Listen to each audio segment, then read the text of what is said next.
আসসালামু আলাইকুম, কেমন আছো তোমরা সবাই? আশা করি অনেক ভালো আছো।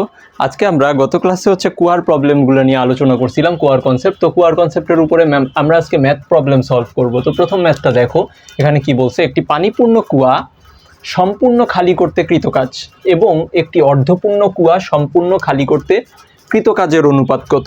তো প্রথমে আমাদেরকে কি দিছে, কুয়ার কনসেপ্টে আমরা পড়ছিলাম কি, দেখো এখানে একটা কুয়ায় সম্পূর্ণ পানি ভর্তি রয়েছে। এই কুয়াটার পানি কি সম্পূর্ণ খালি করছি, তাহলে আমাদের প্রথমটা কি হবে? প্রথমটার ক্ষেত্রে HC1, এটা কি হবে? HC1 হবে কি আমাদের প্রথমে কি ছিল, প্রথমে কুয়াটাকে খালি করছি পুরাটা, সম্পূর্ণটা, তাই না? সম্পূর্ণটা কুয়া খালি করছি আমরা। সম্পূর্ণ কুয়া খালি করতে আমাদের প্রথমে H1 এর মান কত ছিল? H1 অর্থাৎ খালি অংশ কতটুকু আছে? 0। আর H2 কত আছে? সম্পূর্ণটা মানে H পরিমাণ, পুরাটা খালি না, তাহলে H পরিমাণ খালি। তাহলে আমাদের এখানে কত আসতেছে? 0 প্লাস H ডিভাইডেড বাই 2, মানে কি H ডিভাইডেড বাই 2 হচ্ছে আমাদের ভরকেন্দ্রের উলম্ব সরণ। তাহলে ভরকেন্দ্রের উলম্ব সরণ হলে W1 আমাদের কত আসতেছে? mg h by 2। আর দেখো এখানে পরের কেসে আমাদের কি বলতেছে? পরের কেসে বলতেছে কুয়া হচ্ছে অর্ধেক পূর্ণ। অর্ধেক পূর্ণ কুয়া সম্পূর্ণ করতে যে কৃতকাজ তার অনুপাত বের করতে বলছে। এটা অর্ধেক পূর্ণ, এটা থেকে তুমি কি করলা? সম্পূর্ণ খালি করলা। সম্পূর্ণ খালি করতে তাহলে তোমার কৃতকাজ কত হবে? এক্ষেত্রে দেখো এখানে প্রথমটা অর্ধেক পূর্ণ ছিল, তাহলে H1 কত হবে তোমার? H বাই 2 এবার। আর H2 কি ফুল, H2 হচ্ছে H, তাই না? তাহলে তোমার কত আসতেছে? HC2 আসতেছে আমাদের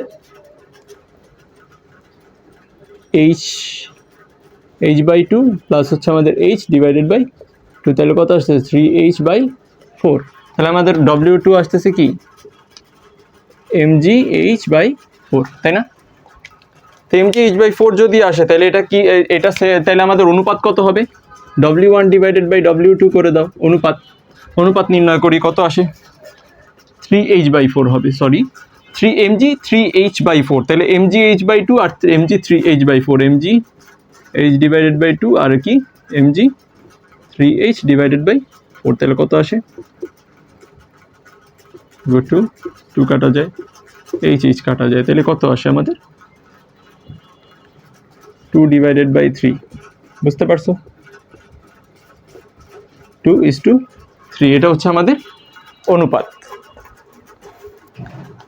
তাহলে নেক্সট প্রবলেমটা দেখো, নেক্সট প্রবলেমে কি বলছে আমাদের? একই গভীরতার দুইটি পানিপূর্ণ কুয়া, অর্থাৎ বলছে দুইটা পানিপূর্ণ কুয়া যাদের গভীরতা সমান, বলছে পাম্পের সাহায্যে খালি করতে প্রয়োজনীয় সময়ের অনুপাত 2:3।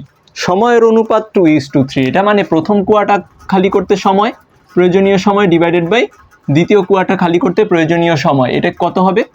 2/3, ঠিক আছে? তারপরে কুয়াদ্বয়ের ব্যাসের অনুপাত বলছে 1:2, অর্থাৎ কি আমাদের দুইটা কুয়ার কি ব্যাস সমান হচ্ছে না। একটা কুয়া যদি হয় তোমার চিকন, অর্থাৎ ব্যাস যদি কম হয়, আমরা কি জানি ব্যাসের অনুপাত আর ব্যাসার্ধের অনুপাত সেম। ব্যাসের অনুপাত আর ব্যাসার্ধের অনুপাত কিভাবে সেম হয়? ধরো তো ব্যাসার্ধের অনুপাত যদি আমি লিখি R1 বাই R2 ইজিকোয়ালস টু, আমরা বলতে পারি না D1 বাই 2 ডিভাইডেড বাই হচ্ছে কি D2 ডিভাইডেড বাই 2। তো এখানে 2 এমনি কাটা যায়, তাহলে D1 by D2 ইজিকোয়ালস two R1 by R2 হয় না অ্যাকচুয়ালি? তাহলে ব্যাসের অনুপাত বলে দিছে, মানে কি ব্যাসার্ধের অনুপাতও লিখতে পারি না? R1 বাই R2 ইজিকোয়ালস টু কত লিখতে পারি? R1 বাই R2 ইজিকোয়ালস টু লিখতে পারি তাহলে আমরা 1/2, ঠিক আছে? তাহলে আমাদেরকে বলছে কুয়াদ্বয়ের ব্যাসের অনুপাত 1:2। তাহলে এই একটা কুয়া তোমার ধরো এটার ব্যাসার্ধ হচ্ছে কি R1, ব্যাস আর ব্যাসার্ধের অনুপাত সমান, তাই না? তাহলে এই সেকেন্ড কুয়াটার ক্ষেত্রে আমাদের ব্যাসার্ধ কি হবে? সেকেন্ড কুয়াটার ক্ষেত্রে ধরো ব্যাসার্ধ হচ্ছে R2, অন্য ব্যাসার্ধের একটা কুয়া, এটা একটু মোটা হতে পারে, এটা কি R2 আমাদের। তো দুইটা কুয়ার ক্ষেত্রেই আমাদের কি বলছে? উচ্চতাটা সমান সর্বক্ষেত্রে, ঠিক আছে?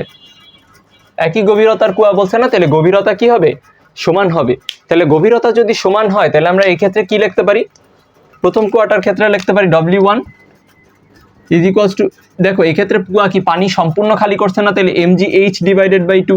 এটারও পানির যে মাঝখানের হয়েছে, মাঝখানে তোমার যে সেন্টার অফ গ্র্যাভিটি আছে এটার উলম্ব সরণ হয়েছে, এটার সেন্টার অফ গ্র্যাভিটি উলম্ব সরণ হয়েছে, মানে সম্পূর্ণ পানি খালি করছে, পূর্ণ ভর্তি ছিল পূর্ণ ভর্তি থেকে সম্পূর্ণটা খালি করা হয়েছে, ঠিক আছে, এটাই আমাদেরকে বলছে। তাহলে দুইটার ক্ষেত্রে আমাদের ভরকেন্দ্রের উলম্ব সরণ h/2 হবে।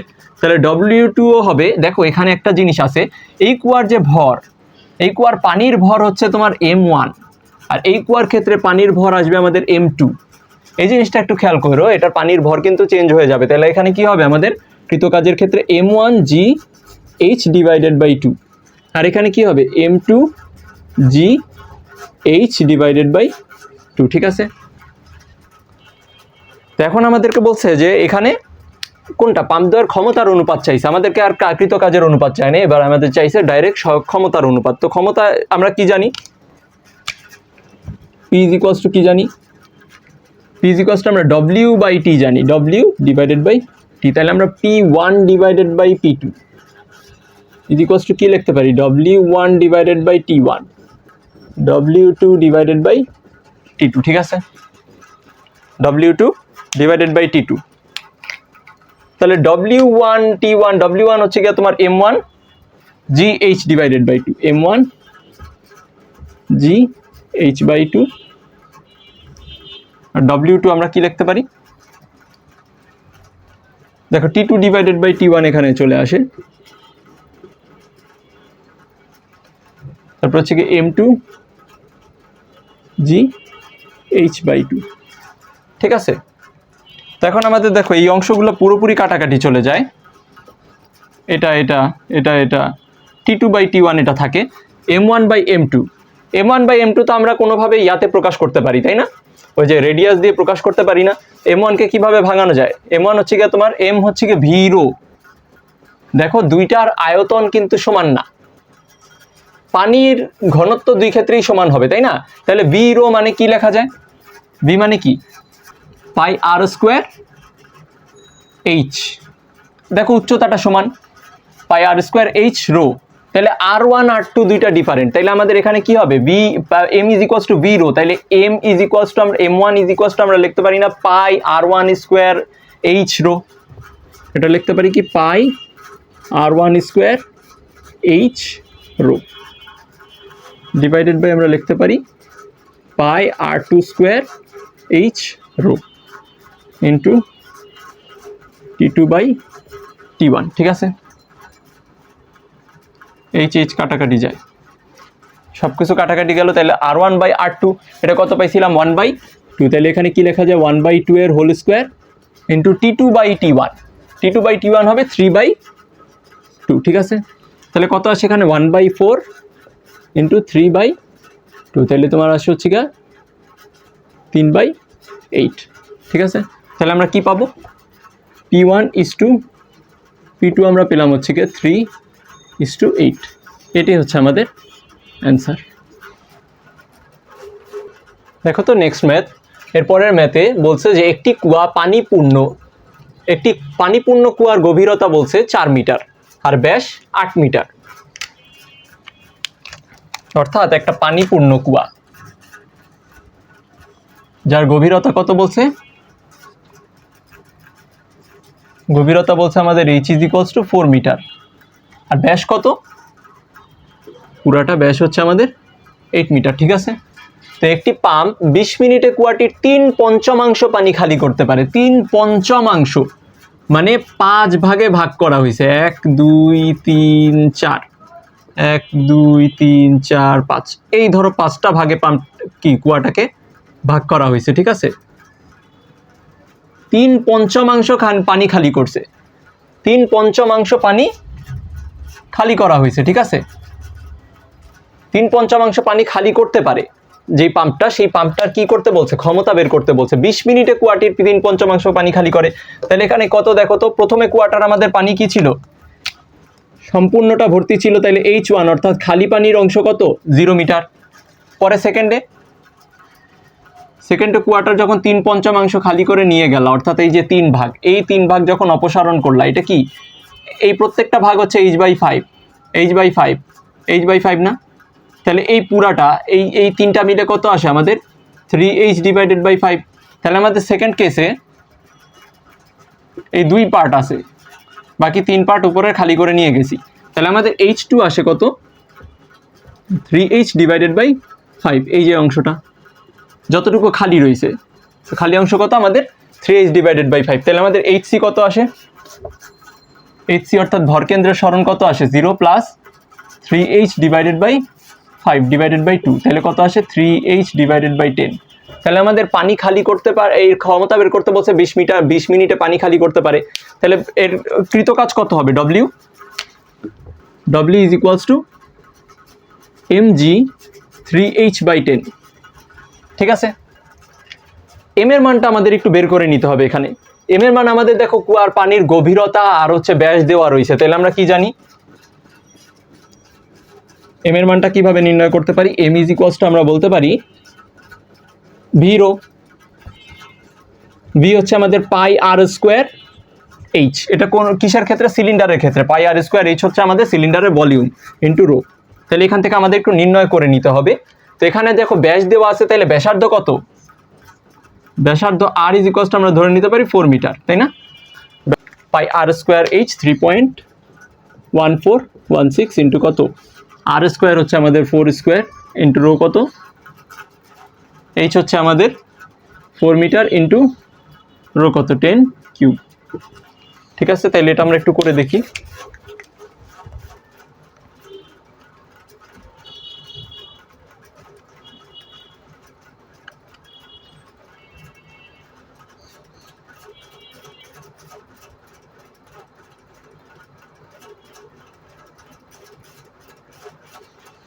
পানির ইয়া হচ্ছে 64,000 পাই, তো আমরা এইটা আকারে রেখে দিই। ঠিক আছে, 64,000 পাই, অথবা তোমরা দশমিকের মানেও নিয়ে যেতে পারো, সমস্যা নেই। তো আমি ফুল মানটা ধরে রেখে দিলাম 64,000 পাই। তাহলে এটা কত আসে, এটাকে পানির ভরের মান তাইলে 64,000 পাই লেখো, ইন্টু হচ্ছে 9.8 ইন্টু হচ্ছে আমাদের 3 ইন্টু 4 ডিভাইডেড বাই 10। ঠিক আছে, তাহলে 64,000 pi into 9.8 into 3 into 4 divided by 10। তাহলে আমাদের কৃত কাজ কত আসতেছে, কৃত কাজ আসতেছে 234,488.295 এত জুল হচ্ছে গিয়ে ওর কৃত কাজ, তাই না। তাহলে পাম্পের কৃত কাজ যদি এত জুল হয়, তাহলে পি ইজ ইকুয়ালস টু কত হবে, দেখো তো পাওয়ার পি ইজ ইকুয়ালস টু তাহলে কত আসে, কত ওয়াট আসবে, ডব্লিউ ডিভাইডেড বাই টি। তাহলে তোমার যা আছে এটা পুরাটা 2364488.295 ডিভাইডেড বাই কত আসে পাওয়ার 20 মিনিট, 20 ইন্টু 60। ঠিক আছে, তাহলে answer divided by 20 into 60 1970.40 watt, 1940 into watt. ঠিক আছে, সরি 1970 ইন্টু 40 ওয়াট, 1970.40 ওয়াট। তো এখন আমরা এরপরের যে সিরিয়ালি নেক্সট টপিক ছিল সেগুলোতে আমরা সুইচ করি। আমাদের কুয়া পর্যন্ত আমাদের ম্যাথ প্রবলেম সলভ হয়ে গেছে, কুয়ার সমস্যাগুলো পর্যন্ত আমাদের, কুয়ার যে পানি তুলতে কৃতকাজ এই পর্যন্ত আমাদের ম্যাথ প্রবলেম সলভ হয়ে গেছে। এখন হচ্ছে আমরা সরল দোলকের ববের কৃতকাজ এটা নিয়ে পড়াশোনা করব। দেখো সরল দোলক এই জিনিসটা নিয়ে আসলে পিরিয়ডিক মোশন হচ্ছে ব্যস্ত আলোচনা আছে, কিন্তু আমাদের কাজ ক্ষমতা শক্তিতে আমরা এটা এত ডিটেলসে পড়াশোনা করব না। কাজ ক্ষমতা শক্তিতে শুধু সরল দোলকের এই ববটার যে কৃতকাজটা হয় ততটুকু টপিক নিয়ে আলোচনা করব। তো সরল দোলকের ববের কৃতকাজ হেডলাইন দাও। আমরা যখন পিরিয়ডিক মোশনে যাব তখন সরল দোলক নিয়ে আরো অনেক কিছু জানতে পারবো। ববের কৃতকাজ,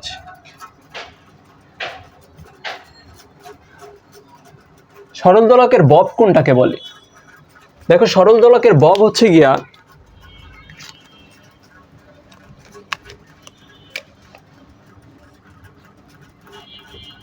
সরল দোলকের বব হচ্ছে যে জিনিসটা দোলে বা দোলন গতি সম্পন্ন হয় এইটাকেই সরল দোলকের বব বলে। তো তোমার দেখো এখানে সরল দোলক যেটা ঝুলাইছো এটা হচ্ছে গিয়ে সরল দোলকের বব অ্যাকচুয়ালি। তারা একটু সুন্দর করে আঁকি আমরা।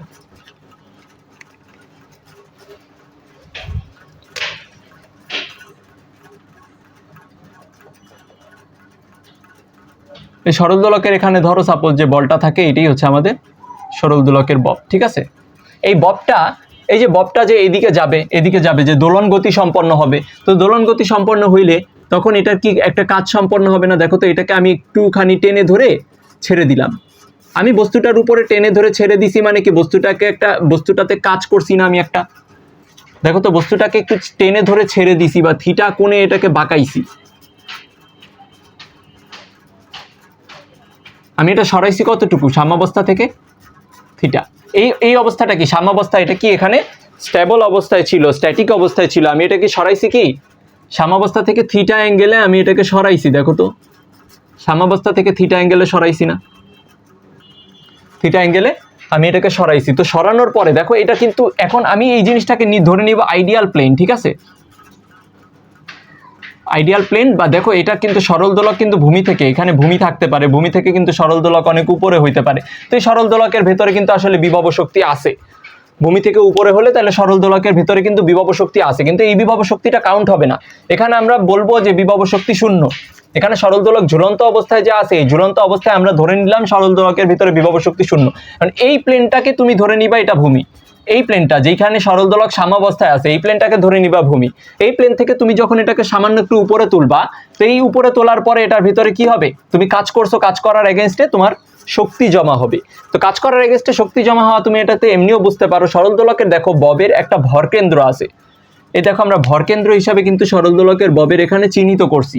এটা হচ্ছে আমাদের সরল দোলকের ববের ভরকেন্দ্র। এই ভরকেন্দ্রের দেখো একটা সরণ হইছে না, উলম্ব সরণ হইছে না, সিজির কি একটা ভার্টিক্যাল ডিসপ্লেসমেন্ট হইছে। সিজি আর বলতে আসলে কি বুঝাচ্ছিলাম? সেন্টার অফ গ্র্যাভিটি, সেটার কি একটা উলম্ব সরণ হইছে। এটা কি আমাদের সেন্টার অফ গ্র্যাভিটির উলম্ব সরণ না?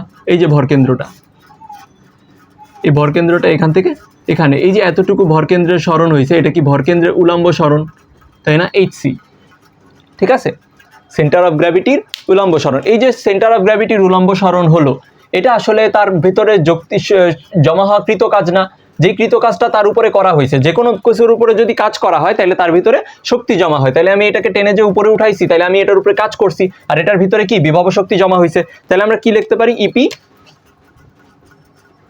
Is equals to MG HC, ঠিক আছে। এটা কি আসলে কৃত কাজও ছিল। W is equals to EP is equals to MG HC. এখন দেখো, সরল দোলকের কার্যকর দৈর্ঘ্য থাকে হচ্ছে তোমার এল।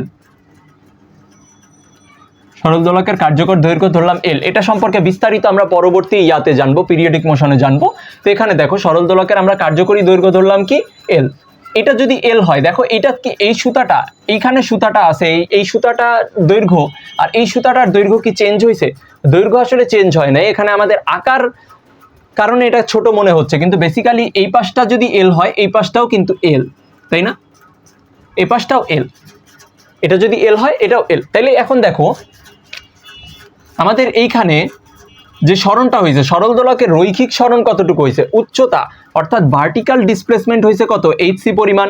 ভার্টিক্যাল ডিসপ্লেসমেন্ট অর্থাৎ উলম্ব সরণ হয়েছে এইচসি পরিমাণ। তাইলে আনুভূমিক সরণ হয়েছে কত? ধরে নিলাম এক্স, ঠিক আছে, আনুভূমিক সরণ এক্স ধরে নিলাম। সাপোজ আনুভূমিক সরণ আমাদের কত হয়েছে? এক্স। অর্থাৎ এই যে এই সাম্যাবস্থা থেকে এটা কতটুকু গেছে, সাম্যাবস্থা থেকে এটা কতটুকু সামনে অগ্রসর হয়েছে সেটা ধরে নিলাম এক্স। তো এটা যদি এক্স হয়, তাহলে এটা একটা সমকোণী ত্রিভুজ। সমকোণী ত্রিভুজের দেখো থিটা অ্যাঙ্গেল দেওয়া আছে, তাহলে আমরা এই বাহুটা কি পাই? এই বাহুটা কি পেতে পারি? দেখো তো, এই বাহুটা কি পাওয়া যায়? আমরা এক হচ্ছে কস থিটা ইজ ইকুয়ালস টু নিতে পারি, কস থিটা ইজ ইকুয়ালস টু ভূমি বাই অতিভুজ। তাহলে ভূমির মানটা আমরা কি নিতে পারি? কস থিটা ইজ ইকুয়ালস টু ভূমি। দেখো, এই ত্রিভুজটাকে এভাবে ঘুরিয়ে ধরো, নীল কালি শেষ হয়ে গেছে, তো আমরা একটু অন্য কালি দিয়ে ব্যবহার করে দেখি। দেখো, কস থিটা, এটা যদি থিটা হয়, তাহলে কস থিটা ইজ ইকুয়ালস টু ভূমি ডিভাইডেড বাই অতিভুজ, এখানে এল, আর এই বাহুটা কি? এক্স। এটা কি আমাদের এই যে উলম্ব রৈখিক সরণ। তাহলে এইটা কত আসে আমাদের? এল কস থিটা, তাই না? এল কস থিটা আসে না? দেখো, এমনিতেও তুমি যদি উপাংশে ভাঙো, তাহলে এই পাশে এল কস থিটা আর উপর দিকে এল সাইন থিটা, এইভাবেও পাও। আবার তুমি এই পাশে কিন্তু এল কস থিটা, এভাবে করে cos theta is equals to L by B লিখতে পারো। অর্থাৎ ভূমি কত? Cos theta is equals to ভূমি বাই অতিভুজ। তাহলে তুমি বি ইজ ইকুয়ালস টু কি লিখতে পারো? এল কস থিটা, ঠিক আছে। তাহলে এটা হচ্ছে আমাদের এই ক্ষেত্রে ভূমি। তাহলে এটাকে এল কস থিটা লেখা যায় না? এল কস থিটা লেখা যায়। এখন এল কস থিটা তো ওইটা, তাহলে এইচ সির মানটা কি? এল কস থিটা তো উপরেরটা, উপরের পার্টটা হচ্ছে এল কস থিটা, তাহলে এইচ সির মানটা কি? এইচ সির মানটা এতটুকু না, এতটুকু এইচ সি না, তাহলে H C is equals to আমরা এই পুরাটা কত L minus L cos theta লিখতে পারি না? L minus L cos theta লেখা যায়, বুঝতে পারছো? L minus L cos theta, তাহলে আমরা পুরাটা কি লিখতে পারি? এম জি এইচ সি লিখছি, তাহলে M G H C is equals to M G H এর মান, এইচ সির মানটা লেখা যায় L minus L cos theta, ঠিক আছে?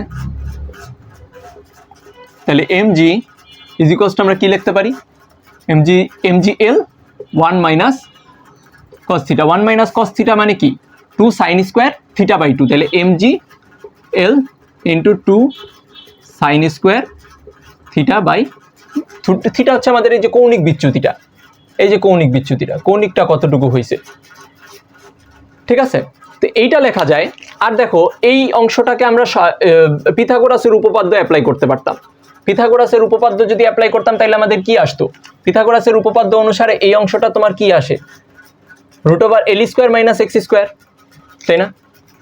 এই অংশটা এল কস থিটাও আসে, আবার রুট ওভার এল স্কোয়ার মাইনাস এক্স স্কোয়ারও কিন্তু আসে।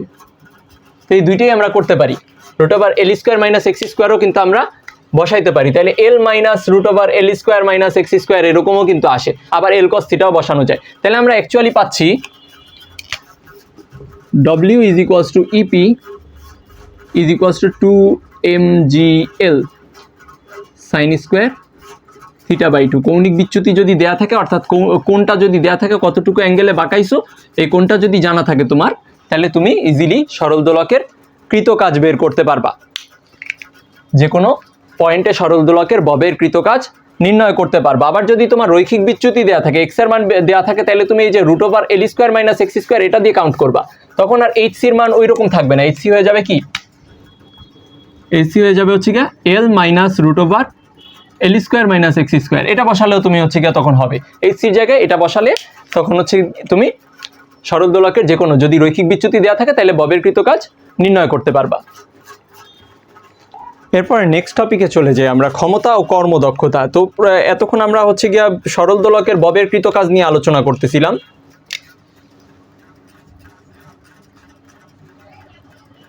তো এই টপিকগুলোর উপরে ম্যাথ আমরা আবার নেক্সট ক্লাসে করে ফেলবো। ক্ষমতা ও কর্মদক্ষতা।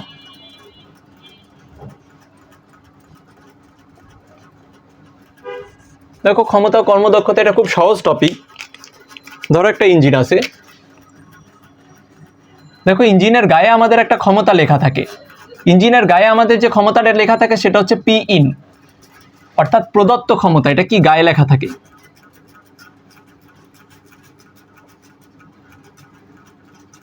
প্রদত্ত ক্ষমতাটা আমরা পুরোপুরি ইউজ করতে পারি না কোনোদিনও, আমরা একটা নির্দিষ্ট পরিমাণ অংশ ব্যবহার করতে পারি, যেটা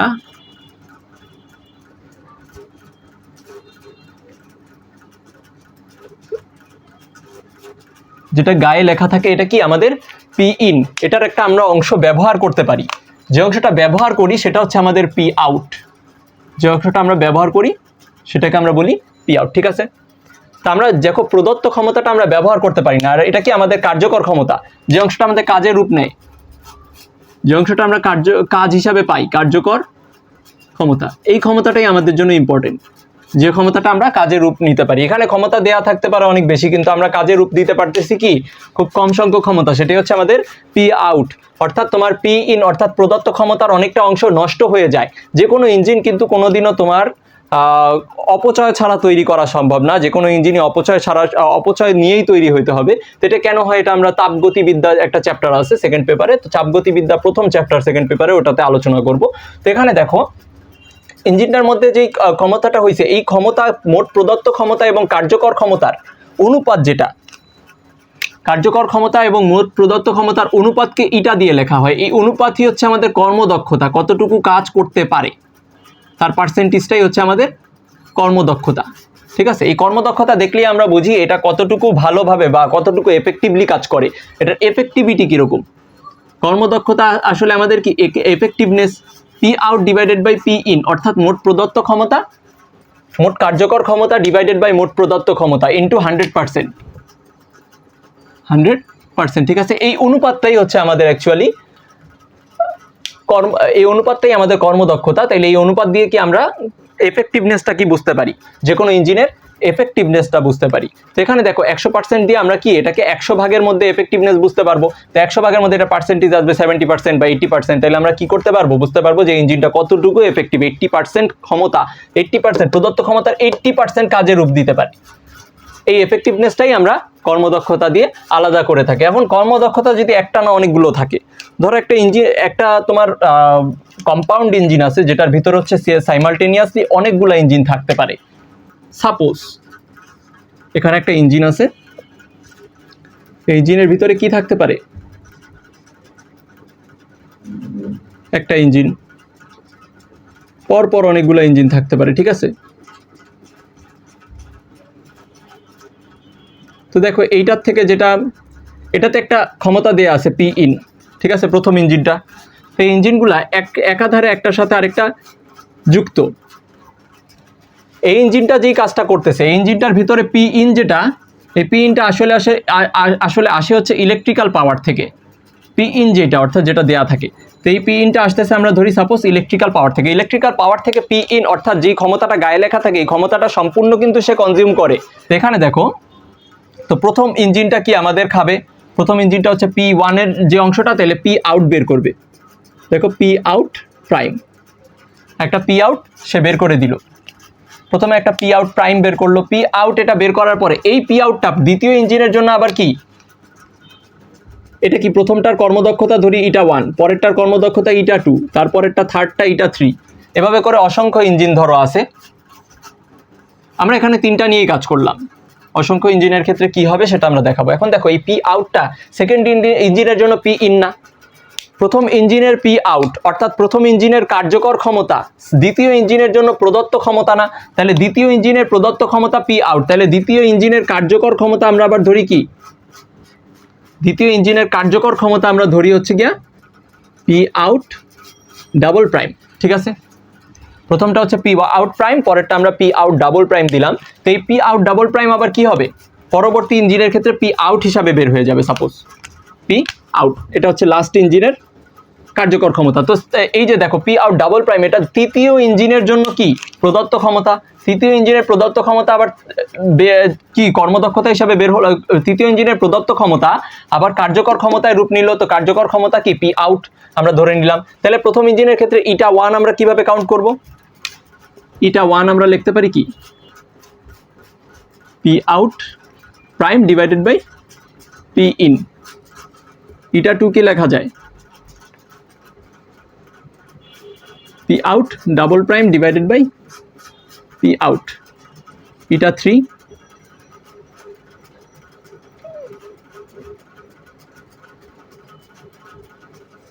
P out divided by P out double prime, ঠিক আছে। তাহলে আমরা এই দেখো, তো এগুলো দেখে আমার কি করতে মন চাচ্ছে, এগুলো দেখে এখন মন চাচ্ছে হচ্ছে এগুলোকে গুণ করে দিতে। গুণ করে দিলে অনেক কিছু কাটাকাটি চলে যায় না, দেখো তো। তাহলে আমরা এই সমীকরণটা ইটা 1 ইটা 2 ইটা 3 এগুলো সব গুণ করে দেই। ইটা 1 ইটা 2 ইটা 3 গুণ করে দিই। Eta 1 eta 2 eta 3 is equals to কি লেখা যায়, P out prime divided by P in into কি লেখা যায়, P out double prime divided by P out into P out divided by P out double prime. দেখো তো এগুলো কাটাকাটি চলে যায় না, এটা এটা কাটাকাটি চলে যায়।